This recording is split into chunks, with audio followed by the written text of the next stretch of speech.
गौर बलूच साहब, मौलाना साहब की तजवीज़ का आप लोगों के पास फिर क्या जवाब है? क्या सबसे बड़े लार्जर ग्रुप यानी तहरीक इंसाफ को हुकूमत की आप लोग ऑफर करने जा रहे हैं? क्या कोई सोच विचार इस पर चल रही है? और जो कमीशन अब केपी में बनने जा रहा है, अब ज़रूरत इस बात की है कि वो पंजाब में भी बने, वो फिर सिंध में भी बने, वो बलूचिस्तान में भी बने, ताकि एक ही बार ये तय हो जाए कि पूरे मुल्क में जो इलेक्शन हुए थे वो कितने शफाफ थे। बिस्मिल्लाहिर्रहमानिर्रहीम।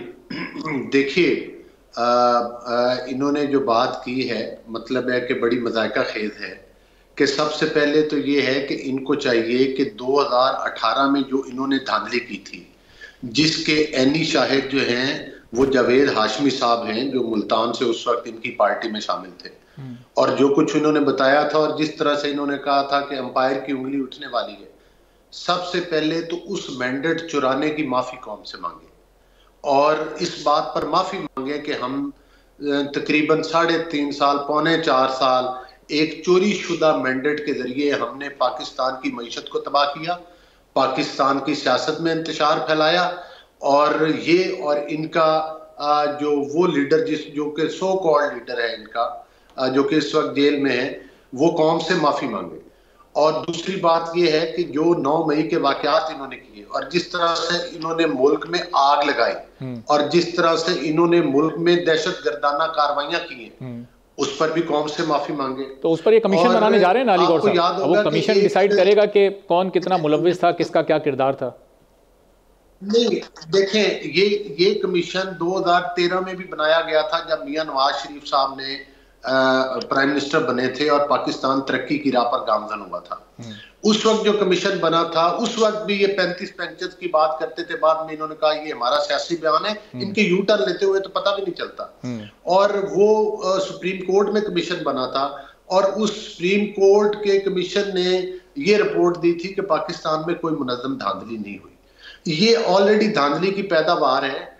और आप देखें कि ये इस वक्त सुन्नी तहरीक है, पीटीआई नाम की तो किसी पॉलिटिकल पार्टी में हिस्सा ही नहीं लिया। और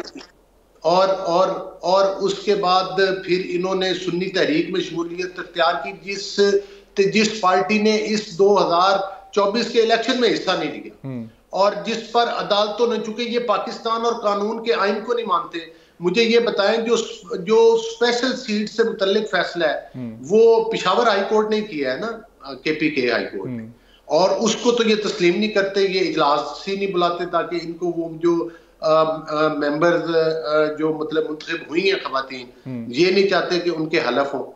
तो ये किसी कानून और आइन पे यकीन नहीं रखते। मुझे ये बताएं कि आज तो फिर भी सुन्नी तहरीक के नाम से इन्होंने केपीके में हुकूमत कायम की है। 2018 में जो इन्होंने इलेक्शन चुराया था, पंजाब में नून लीग की वाज़ेह अक्सरियत थी असेंबली के अंदर।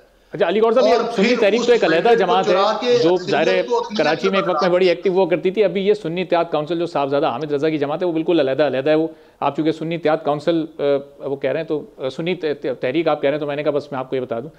तो अब ये बताएं कि फिर अब जो कमीशन अब ये लोग बनाने जा रहे हैं, ऐसा कोई कमीशन पंजाब में बनने जा रहा है या नहीं बनने जा रहा है? नहीं बनाएंगे। देखिए, ऑलरेडी हाई कोर्ट में केसेस लोगों के चल रहे हैं, ऑलरेडी ईसीपी में चल रहे हैं, ऑलरेडी जो है वो मतलब है कि हर फोरम जो कि ट्रिब्यूनल्स बन चुके हैं, तो ये उधर क्यों नहीं जाते? ये मतलब है कि ये जो कमीशन का ढोंग रचाते हैं, सबसे पहले मौलाना फजलुर रहमान साहब की बात करते हैं। मुझे ये बताएं कि मौलाना फजलुर रहमान साहब ने हमेशा से केपीके से ज्यादा सीट्स ली हैं, तो जाहिर है कि उधर से इनका मैंडेट इन लोगों ने चुराया है ना। नहीं तो ये बलूचिस्तान पर भी उनके तहफ्फुज़ात हैं और वो सिंध की भी बात कर रहे हैं। तो